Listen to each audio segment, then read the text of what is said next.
আজ আমি বানাচ্ছি চিকেন মালাইকারি। এই রেসিপিটি বানানো খুবই সহজ। দেখে নিন আমি কিভাবে চিকেন মালাইকারি বানাই।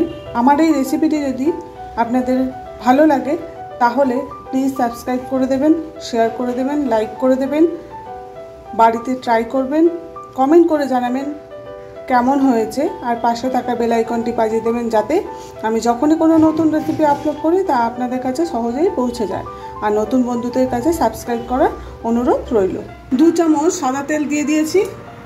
এবার 1 চামচ ঘি দিয়ে দিলাম, তেজপাতা দিয়ে দিলাম, একটা বড় এলাচ দিয়ে দিলাম, 3টে দারচিনি, 4টে লবঙ্গ। খুব সুন্দর গরম মশলার একটা গন্ধ বেরিয়ে গেছে। এবার একটা বড় সাইজের পেঁয়াজ স্লাইস করে রেখেছিলাম ওটা দিয়ে দিচ্ছি।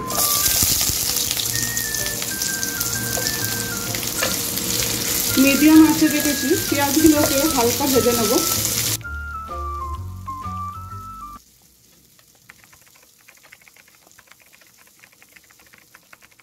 পেঁয়াজটা হালকা লাল করে ভাজা হয়ে গেছে। এবার 2 চামচ আদা রসুন বাটা দিয়ে দিলাম। আদা রসুনের কাঁচা গন্ধটা না যাওয়া অবধি কষিয়ে নিতে হবে। আদা রসুনের কাঁচা গন্ধটা চলে গেছে। এবার 1 চামচ জিরের গুঁড়ো দিয়ে দেবো, 1 চামচ ধনে গুঁড়ো দিয়ে দেবো, 1 চামচ কাশ্মীরি মির্চ দিয়ে দেবো, 1/2 চামচ হলুদ গুঁড়ো দিয়ে দেবো। মশলাগুলোকে খুব ভালো মতো কষিয়ে নেব।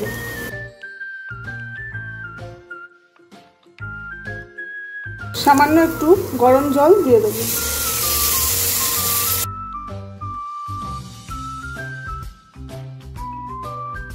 মশলাটা কষানো হয়ে গেছে। এবার আমি 750 গ্রাম মাংস ভালো করে ধুয়ে রেখে দিয়েছিলাম সেটা আমি দিয়ে দেবো।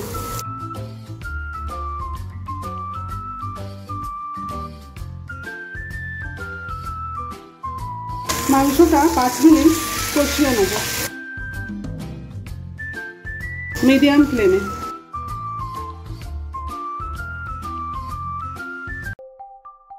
পাঁচ মিনিট মাংসটা কষানো হয়ে গেছে। এবার স্বাদ মতো নুন দিয়ে দিলাম।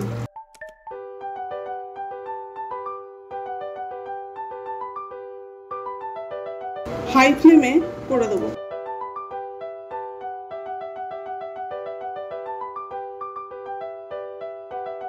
মাংস থেকে খানিকটা জল বেরিয়েছে।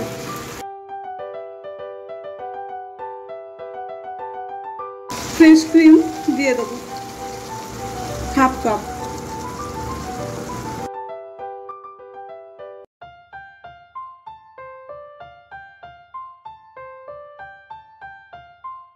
এক কাপ নারকেলের দুধ দিয়ে দিলাম।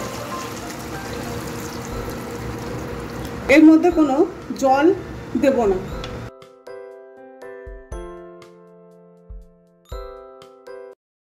পঁচিশ মিনিটের জন্য লো ফ্লেমে ঢাকা দিয়ে দেবো। 20 মিনিট পর ঢাকনাটা খুলে দিলাম। 5টা কাঁচা লঙ্কা দিয়ে দিলাম, 1 চামচ গোলমরিচের গুঁড়ো দিয়ে দিলাম।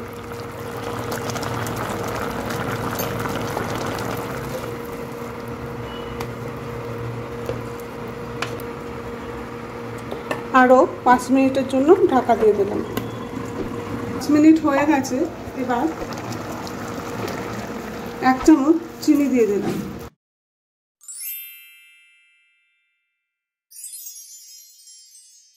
এবার 5 মিনিটের জন্য হাই ফ্লেমে দিয়ে দেব।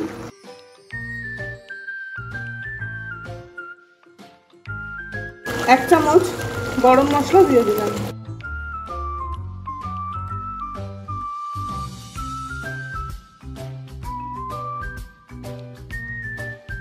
হয়ে গেছে।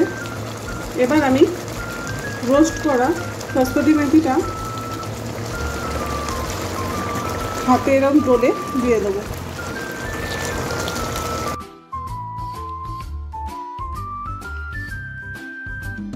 চিকেন মালাইকারিটা তৈরি হয়ে গেছে। এবার নামিয়ে নেব। অফ করে দিলাম। 5 মিনিটের জন্য ঢেকে রেখে দেবো, তারপরে সার্ভ করব।